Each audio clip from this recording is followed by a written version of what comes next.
I told you a million times, I want a medical professional. I want a doctor. I want to talk about my dad, but nobody's listening. My husband is like, I don't know what is happening right now.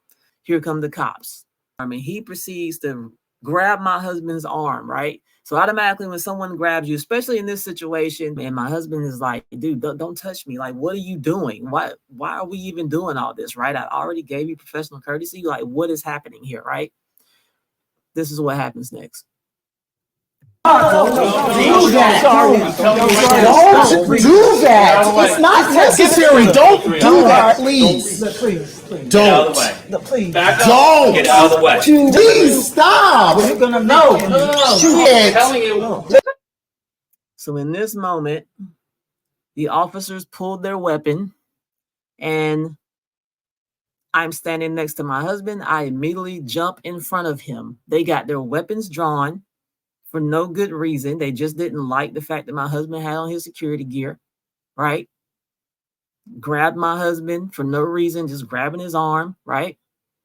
So I jump in front of him. My 70-year-old mother, or my dad's, or my husband's 70-year-old mother jumps in front of me. So me and my 70-year-old mother-in-law are in between Tori and those officers. Had I not been there, right? Had mom not been there, they would have shot him on the hospital floor right outside of where dad's bed was. Our father could see everything from his bed that was happening, from the security guard fiasco, now the cops.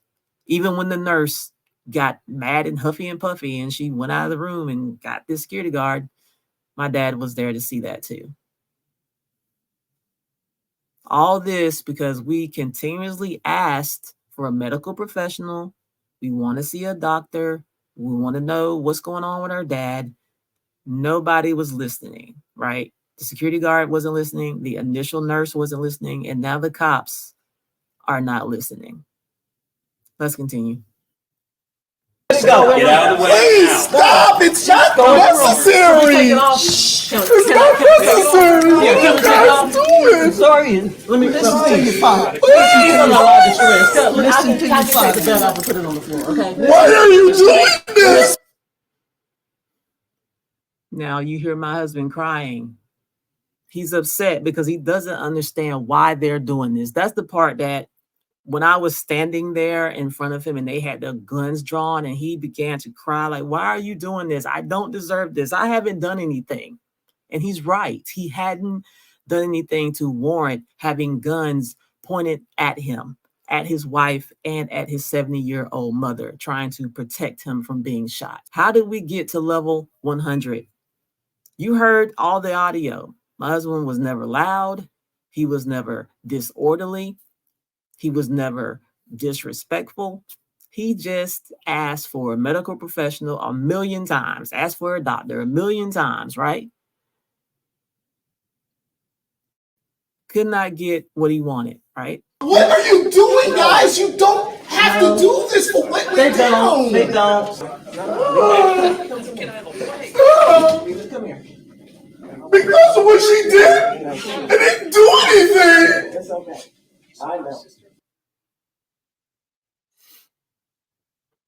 I was standing there with him and I saw how distraught he was. I saw how he was hurt too. Like, I don't understand why y'all are doing this to me. I didn't do anything to deserve this. I don't understand what's happening. Why are you guys doing this to me? He was so distraught, right? And we were very clear in the beginning, right? Our father's in the ICU. We drove all these hours to be here. We're tired and concerned for our dad. We have a lot going on. There's a lot of stress. This is our family situation, right? So that's why my husband is breaking down and he's crying, right? Not only because he wants to just come and advocate for his father, but he's not a criminal. What is going on here? Let's continue. She didn't do anything, and you guys are doing the fucking shit. I know. I did not do anything to deserve this. Sorry, you got to fight. They're gonna kill you. You hear his mom, the 70-year-old mom in the background. She's scared. She's thinking they're gonna kill her son, right? Same thing. I'm thinking they're gonna shoot him. Are you serious? Advocating while black. Advocating while black. All because we wanted to see a doctor. We wanted a medical professional. How many times did you hear us ask for that during this audio? We asked for it over and over and over and over again and was told basically, we don't care what you want. That's basically what we was told, right? Had I not been there, right? Mom not been there, right? My husband would be laying out on the floor right in front of his father's room. His father could see everything that was happening. And when I think about that, it upsets me. I don't have the words to describe how upset it makes me that my husband could have been dead because he was advocating for his father in the hospital. He did not threaten anyone. He didn't get up in that nurse's face. It was a lie.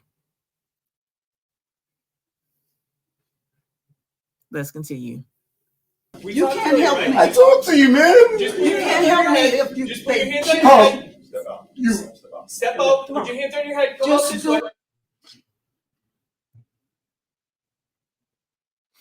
That's the part that starts to make me emotional because he finally sees the officer that he saw in the police station and he says, I talked to you, man. He says it like, wow, what is all this? And he starts, you can hear the emotion in my husband's voice. And he's like, I talked to you, man.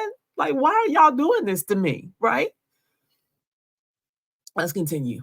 Hands on your head.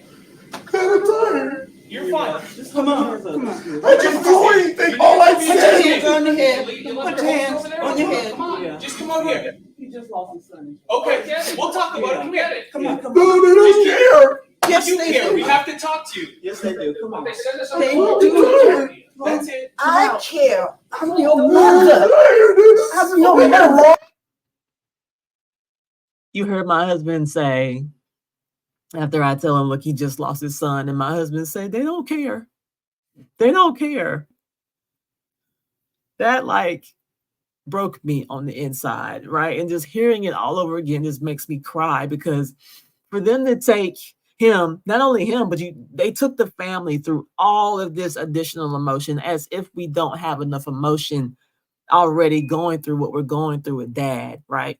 Dealing with the recent loss of our son, right? So now you're here and you're adding more trauma to the situation. And there was no reason that it had to go to this level. There's nothing that we did here that warranted this. And my husband is so upset, as you can hear in this audio. You guys holster too. That's fine. Holster too. Here, we'll holster. Just put your hand on your Please. head. Hold.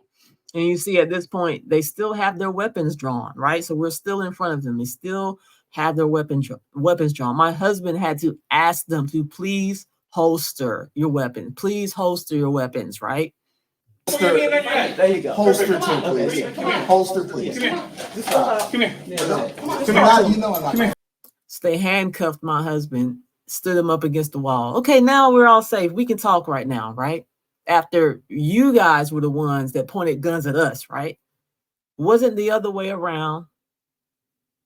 My husband wasn't disorderly, but he was very confused as to why y'all took it to level 100 when all he was asking for was a medical professional, a doctor, someone to help him understand what was going on with his dad. This was wrong. They took my husband to jail because he was advocating for his father. This was wrong. They frisked me and searched my bag because we came to advocate for our dad. This is wrong.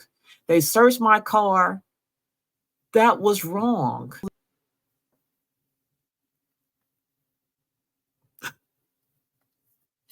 I can't think about anything else until I have my husband right here next to me. I need him to walk through the doors safe and sound.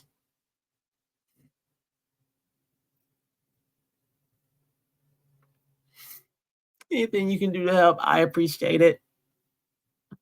Every single penny is going to go towards bringing my husband home, paying attorney fees, whatever we got to do. There's no reason this should have happened to him. And I do not want this to happen to anybody else.